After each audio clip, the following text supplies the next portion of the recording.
Hello students, जय हिंद, वंदे मातरम। स्वागत है आप सभी का जीएस विद सिवी में हर कदम सफलता की तरफ। तो गाइज, जैसा कि आप सभी जानते हैं कि हमारे यूपी ट्रिपल एससी पेट का जीएस प्रैक्टिस सीरीज चल रहा है, जिसमें आज क्लास 5 हम अटेंड करने वाले हैं। सारे क्वेश्चन बहुत इंपॉर्टेंट है और जो हमने 4 क्लासेस की हैं उसका लिंक आपको डिस्क्रिप्शन बॉक्स में दिया गया है, आप जा करके उसको देख लीजिएगा। बहुत इंपॉर्टेंट क्वेश्चन है। आई होप कि आपको क्वेश्चन एग्जाम में देखने को ज़रूर मिलेंगे। सारे ही प्रीवियस ईयर क्वेश्चन हैं। तो आइए ज़्यादा टाइम नहीं गवाते हुए अपना पहला क्वेश्चन देखते हैं। पहला क्वेश्चन है, अंतरिक्ष में जाने वाली भारतीय मूल की दूसरी अमेरिकी महिला अंतरिक्ष यात्री कौन थी।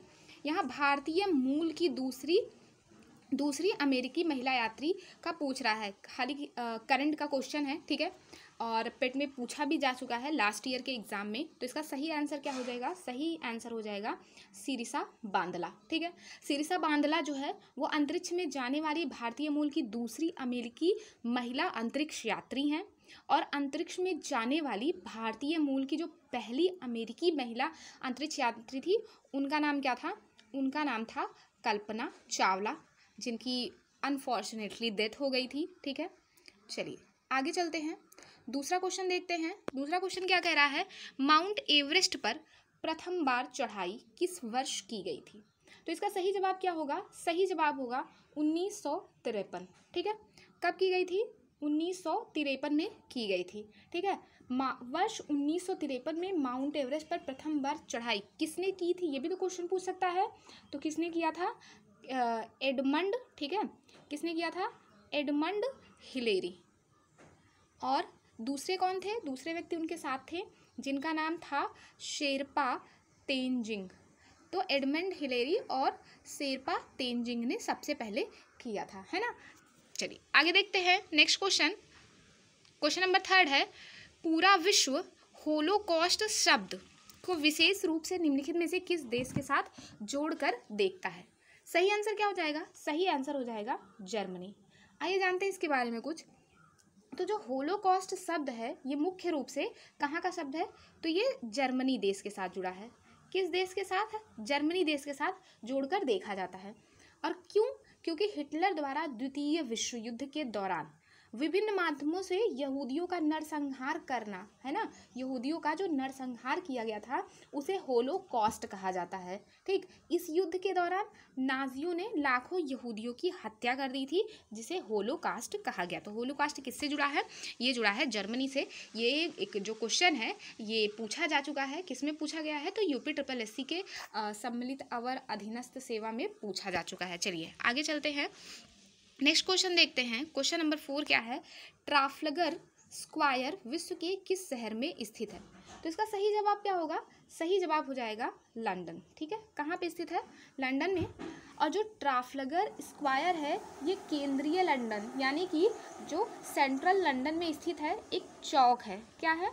चौक। ठीक है, यह जो है बैटल ऑफ ट्राफलगर 1805 की याद में रखा गया था। ठीक है, यह नाम जो है वो बैटल ऑफ ट्राफलगर 1805 की याद में रखा गया था, जिसमें ब्रिटिश नौसेना ने नेपोलियन को हराया था। चलिए आगे चलते हैं, नेक्स्ट क्वेश्चन देखते हैं। अर्जुन पुरस्कार किस लिए दिए जाते हैं।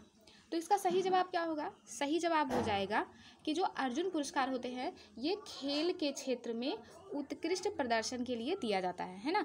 ऑप्शन नंबर 2 सही हो जाएगा। चलिए आगे देखते हैं, नेक्स्ट क्वेश्चन क्या है? क्वेश्चन नंबर 6 है, राइटर्स बिल्डिंग। इंपॉर्टेंट क्वेश्चन है, भारत की किस राज्य सरकार का सचिवालय भवन है। तो जो राइटर्स बिल्डिंग है ये किसका है? तो ये पश्चिम बंगाल सरकार का क्या है? सचिवालय भवन, है ना। राइटर्स बिल्डिंग जो है वो भारत की पश्चिम बंगाल राज्य सरकार के सचिवालय भवन का एक अन्य नाम है। ठीक, मूलतः जो है ये इमारत का निर्माण कब किया गया था? ब्रिटिश ईस्ट इंडिया कंपनी के लेखकों के कार्यालयों के लिए किया गया था। ठीक है, किसके लिए किया गया था? लेखकों के लिए किया गया था। किस लेखकों के लिए? जो ब्रिटिश ईस्ट इंडिया कंपनी में थे, इसीलिए इसे राइटर्स बिल्डिंग कहते हैं। गाइज, अगर सेशन पसंद आ रहा हो तो प्लीज़ लाइक ज़रूर करें, अपने फ्रेंड सर्कल में शेयर करें और जितना हो सके सब्सक्राइब करके हमें सपोर्ट करें। चलिए आगे देखते हैं, और गाइज याद रखिएगा, जितने भी क्वेश्चन मैं करा रही हूँ सारे ही क्वेश्चन किसी न किसी एग्जाम में पूछे ज़रूर गए हैं, UP-SSC के ही एग्जाम में पूछे गए हैं, तो आगे पूछे जाने की पूरी संभावना है। क्वेश्चन नंबर 7 क्या कह रहा है कि हीरो साइकिल दुनिया के सबसे बड़े साइकिल निर्माताओं में से एक है, सभी जान रहे भाई। तो 1956, सब जानते हैं कि 1956 में सबसे पहले इनकी पहली जो दुकान थी उसकी स्थापना हुई थी। तो ये क्वेश्चन ये कह रहा है कि किस शहर में हुई थी। तो सही आंसर क्या हो जाएगा, सही आंसर हो जाएगा लुधियाना, जो कि कहाँ पे है, जो कि है पंजाब में। लुधियाना कहाँ पे है, पंजाब में है। तो सबसे पहले स्थापना की गई थी, है ना। वर्तमान में क्या है, ये जो हीरो साइकिल दुनिया के सबसे बड़े साइकिल निर्माताओं में से एक है और भारत की सबसे बड़ी साइकिल कंपनी है।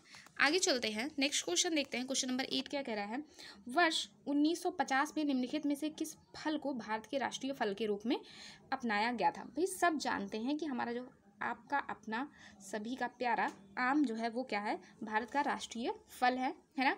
इसे कब अपनाया गया था, तो 1950 में अपनाया गया था। क्यों, क्योंकि ये जो होता है इसमें विटामिन ए और विटामिन सी भरपूर मात्रा में होते हैं, इसीलिए इसे क्या कहा गया है, राष्ट्रीय फल का दर्जा दिया गया है। इसका जो वैज्ञानिक नाम है सब जानते हैं कि मैंगीफेरा इंडिका है। चलिए आगे चलते हैं। नेक्स्ट क्वेश्चन है कि राजस्थान की एक स्ट्रिंग कठपुतली, हाल ही में करंट अफेयर का क्वेश्चन है ये, कि राजस्थान की एक स्ट्रिंग कठपुतली कला से बनी गुड़िया ने हाल ही में भौगोलिक संकेत GI टैग जीता। यह गुड़िया किस नाम से जानी जाती है। तो इसका सही आंसर क्या हो जाएगा, इसका सही आंसर हो जाएगा कठपुतली गुड़िया। ठीक है, कठपुतली गुड़िया। अब इसके बारे में कुछ जान लेते हैं। तो राजस्थान की जो कठपुतली गुड़िया है ये क्या है, एक स्ट्रिंग कठपुतली कला से युक्त एक गुड़िया है जिसे भौगोलिक संकेतक GI टैग प्रदान किया गया है। लकड़ी के एक ही टुकड़े से निर्मित ये जो कठपुतलियाँ होती हैं बड़ी बड़ी गुड़ियों की तरह होती हैं, जिनमें रंग बिरंगे कपड़े पहनाए जाते हैं। इनकी वेशभूषा कैसी होती है, राजस्थानी शैली की होती है। आप लोगों ने देखा होगा बचपन में खूब खेल आते थे कठपुतली की, तो ये वही कठपुतली के डिज़ाइन में डिज़ाइन की गई गुड़िया है। तो गाइस आज के सेशन में बस इतना ही। उम्मीद है कि आपको सेशन पसंद आया होगा, तो प्लीज़ लाइक शेयर और सब्सक्राइब करना बिल्कुल भी ना भूलें। और अगर आपको कुछ भी सजेशन देना हो तो कमेंट बॉक्स में लिख करके सजेस्ट हमें ज़रूर करें, जिससे हम और भी बेहतरीन करने के लिए प्रेरित हो सके। तब तक के लिए आप लोग हंसते रहिए, मुस्कुराते रहिए, खुश रहिए। Bye bye, take care.